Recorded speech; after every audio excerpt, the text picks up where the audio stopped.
on the breakout rooms is Closeout. Okay, we have reached the end. The project has been running for 5 years. Everything's gone great, and now it's ready to close. So the closeout, one thing I just want to point out, closeout begins well before the last day. I'm looking at it at least 90 days prior to the award end date. I'm starting to look at that project really carefully. How many pending orders are there? Who are the personnel on it? What is my remaining balance? Where am I with my budget categories? I'm really scrutinizing that at least 90 days ahead of time. And then OSR gives us 60 to 90 days after the award end date. It depends on, if it's a subaward, you will probably only get 60 days because they have to send the final invoice by 90 days to the prime sponsor. If we are the prime sponsor, then usually we have 90 days, although you want to check. What are we responsible for? Budget monitoring, ensure the final balance is as close to zero as we can get it. Verify that the effort is compliant with the sponsor commitment. You want to look at that before the end date while you still have a chance to make some adjustments if you need to.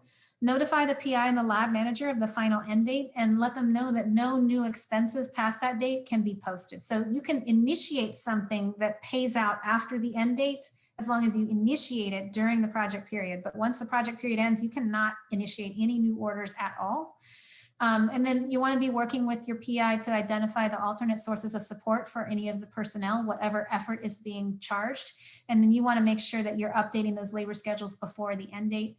And then you need to remove any recurring expenses, blanket orders, or POs to an alternate funding source so they can continue to be paid. Another thing you want to do is reach out to your subaward sites if you have a subaward on your grant and let them know that the end date is coming. Make sure that they invoice for their full expenses. Make sure that their final invoice is marked with the word final on it. OSR is going to look for that. And then make sure that you've given enough time to upload it for payment. I've had AP put it on hold as soon as I uploaded it. So then I have to follow up with a help ticket and I actually have to advocate for the final PO to be paid. So give yourself some time to do all that stuff. If there are any specialized reporting forms that the sponsor requires, you can see if the PI needs you to go and ask for those. Respond to any of OSR closeout requests. OSR is going to look at the PI effort and see if the dollar amounts that you charged matched what's in the budget. And so you just need to be prepared to answer questions. If the PI salary changed, maybe they got a promotion, it may not match perfectly. You just need to be able to confirm the percent effort falls within the allowable requirements. They will ask that. They'll ask about any cost share commitments.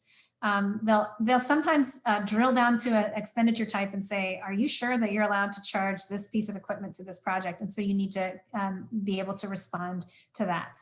And then you do have to retain records up to 4 years after the end date. And then final reporting requirements vary. Some of the small foundations have a short turnaround. I just worked on one that had a 60-day turnaround for the final financial and technical report. NIH gives you 120 days, 4 months after the end date to actually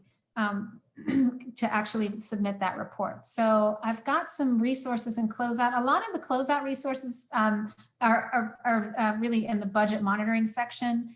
There's an advance award closeout checklist that OSR provides. I like to take a look at it and see if there's anything that I may have missed. There's a clinical trials closeout checklist. This is one that you actually fill out and send to your OSR post-award accountant with lots of detailed information. There is, I just put this in here if you're getting close to the end of the balance, available balance. Remember this LDA calculation worksheet that I showed you guys for budget monitoring, very useful here too.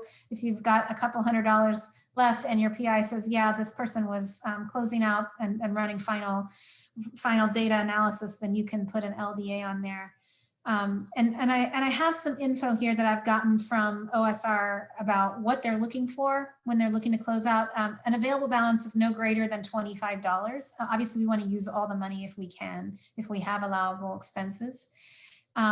The rare case when it's more than 25 is if the terms and conditions don't require that the unexpended balance be returned to the sponsor. The industry awards are the primary ones, but you do sometimes see them in nonprofits too. They're called fixed price agreements. And if you've completed the scope of work and they're satisfied and the remaining balance is less than 25% of the overall award, then the sponsor will give you all the money, and then your PI can actually roll that remaining balance over into an unrestricted fund, which is pretty great for them.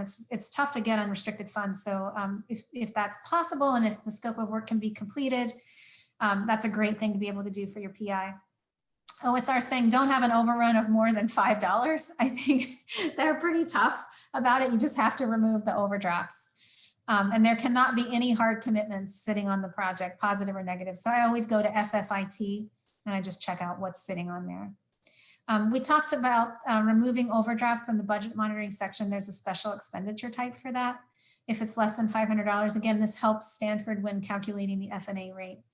And then I think we may have talked about the prepaid tuition charges in the budget monitoring section as well. Again, the big thing to note is that the tuition, that the F&A, if your prepaid tuition charges will not, but the equal direct charge has not posted. It has to clear through the GFS feeder journal before the project can be closed.